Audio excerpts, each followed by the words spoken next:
আসসালামু আলাইকুম রহমতুল্লাহি আবরাকাতুহু। দুবাই ভিসা প্রত্যাশীদের জন্য একটা সুখবর নিয়ে আসলাম আজকের এই ভিডিওতে। যাহারা দুবাই আসতে চাচ্ছেন তাদের জন্য কিছু সুখবর নিয়ে ভিসা জটিলতার যে নিরসন হওয়ার আশা প্রত্যাশার আপডেট নিয়েই সাজানো আজকের এই ভিডিওটি। তাই ভিডিওটি না টেনে সম্পূর্ণ দেখতে থাকুন। নিত্য নতুন এমন ভিডিওর আপডেট পেতে মিস্টেক পয়েন্ট ইউটিউব চ্যানেলটি সাবস্ক্রাইব করে পাশে থাকার বেল আইকনটি অন করে রাখুন। সবার আগে আপডেট নোটিফিকেশন পেয়ে যাবেন। অলরেডি সাবস্ক্রাইব করে থাকলে আপনাকে অসংখ্য ধন্যবাদ। তো চলুন শুরু করি আজকের ভিডিও। প্রিয় দর্শক, আপনারা ইতিমধ্যে জানেন যে সংযুক্ত আরব আমিরাতে যে শেখের আমন্ত্রণে মাননীয় প্রধান উপদেষ্টা ডক্টর মোহাম্মদ ইউনূস সাহেব অল গভর্নমেন্ট সেমি 2025 সালের অনুষ্ঠানে উপস্থিত হয়েছেন। সংযুক্ত আরব আমিরাতের সাথে গুরুত্বপূর্ণ কিছু বিষয় নিয়েও আলোচনা করবেন। এর মধ্যে দেশের দ্বিপাক্ষিক বাণিজ্য সম্পর্ক উন্নয়ন নিয়ে আলোচনা করবেন এবং বিশেষভাবে আলোচনা করবেন প্রবাসীদের যে ভিসা জটিলতা নিরসনের উদ্দেশ্য এবং অবস্থানরত প্রবাসীদের সমস্যার বিষয় নিয়েও আরব আমিরাতের শেখের সাথে আলোচনা করবেন।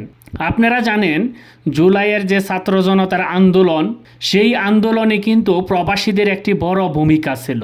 দুবাইয়ের বিধিনিষেধ থাকা সত্ত্বেও সব কিছুকে উপেক্ষা করে প্রবাসীরা নিজের কথা চিন্তা না করে দেশের কথা ভেবে ছাত্র জনতার পক্ষ নিয়ে আন্দোলন করে জেলে যেতে হয়েছিল অনেক প্রবাসীদের। এই বিষয়টা সম্পর্কে আমরা সবাই অবগত আছি। যারা জেলে গিয়েছিলেন তাদেরকে ছাড়ানোর ব্যবস্থা কিন্তু প্রধান উপদেষ্টা ডক্টর ইউনূস সাহেব কিন্তু করেছেন। তাহলে যে এখন যে ভিসা যে জটিলতার সমস্যার ভিতরে আছে, আশা করি সেই আলাপ আলোচনার মাধ্যমে অতি তাড়াতাড়ি কিন্তু সেই ভিসার জটিলতাটা নিরসন করতে সমর্থন হবে।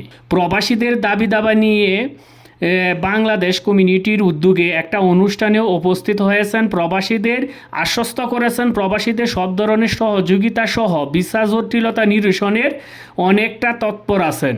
তাহলে আমরা ইতিমধ্যে কিন্তু আশা করতে পারি, যেহেতু ডক্টর ইউনূস সরকার এখনও দেশে ফিরে কিন্তু যখন সম্মেলন করে কিন্তু আমাদেরকে অবশ্যই জানাইবে, সেখান থেকে আমরা কিন্তু ভালো কিছু আশা করতে পারি। যেহেতু উনি ভিসা সংক্রান্ত বিষয় নিয়ে যে ভিসার যে জটিলতাটা আছে সেই জটিলতাটা নিয়ে এবং পারস্পরিক দ্বিপাক্ষিক যে বাণিজ্যিক সম্পর্ক আরও অন্যান্য সম্পর্ক নিয়ে এর ভিতরে কিন্তু প্রাধান্য হয়েছে যে যারা প্রবাসী ছিল। এর আগেও আমরা জানি যে যারা জেলে ছিল দুবাইয়ে আন্দোলনরত প্রবাসীরা, তাদেরকেও কিন্তু সারানোর অনেক আপ্রাণ চেষ্টার পরে কিন্তু এটা সফল হয়েছে এবং সেই উদ্যোগটা নিছে যেন যারা প্রবাসে আছে তাদেরও যে সমস্যাগুলো আছে সেই সমস্যাগুলো সমাধানের একটা যেন অতি তাড়াতাড়ি সমাধান হয় এবং ভিসা যে জটিলতাটা বর্তমানে ভুগতেছেন সেই জটিলতাটা যেন তাড়াতাড়ি কেটে উঠতে পারে। বাংলাদেশ থেকে যেন শ্রমিক দুবাইয়ে নেয় সেই বিষয়টা নিয়েও কিন্তু আলাপ আলোচনা হয়েছে। আপনারা অনেকেই প্রশ্ন করেন যে ভাই লেবার ভিসা, কাজের ভিসা, ওয়ার্ক ভিসা, এই ভিসা সেই visa, tourist visa, family visa, এইগুলো কি খোলা আছে কিনা? আমরা তো অনেক ভিডিওতে দেখি যে হ্যাঁ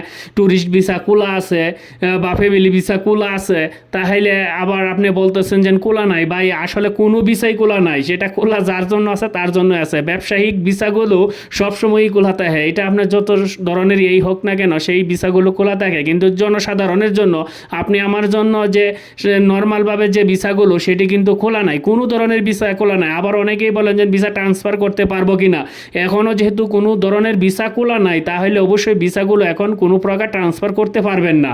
তো যখন ভিসা খুলবে তখনই কিন্তু ট্রান্সফার করতে পারবেন। আর একটা বিষয় হচ্ছে যে যেহেতু এই বিষয়টা নিয়ে আমাদের প্রধান উপদেষ্টা একটা উদ্যোগ নিছে, তাহলে আশা করি আমরা অতি তাড়াতাড়ি যে দুবাইয়ের যে ভিসা প্রত্যাশী ভাইরা আছেন তাদের অবশ্যই স্বপ্ন এবং আশা আকাঙ্ক্ষা অতি তাড়াতাড়ি কিন্তু পূরণ হতে যাচ্ছে। যাই হোক প্রিয় দর্শক, আজকে এবারের মতনই সেই বিষয়গুলো আপনাদের সাথে শেয়ার করার জন্য আজকের এই ভিডিওটা তৈরি করলাম। ভালো থাকবেন, সুস্থ থাকবেন, ধন্যবাদ সবাইকে।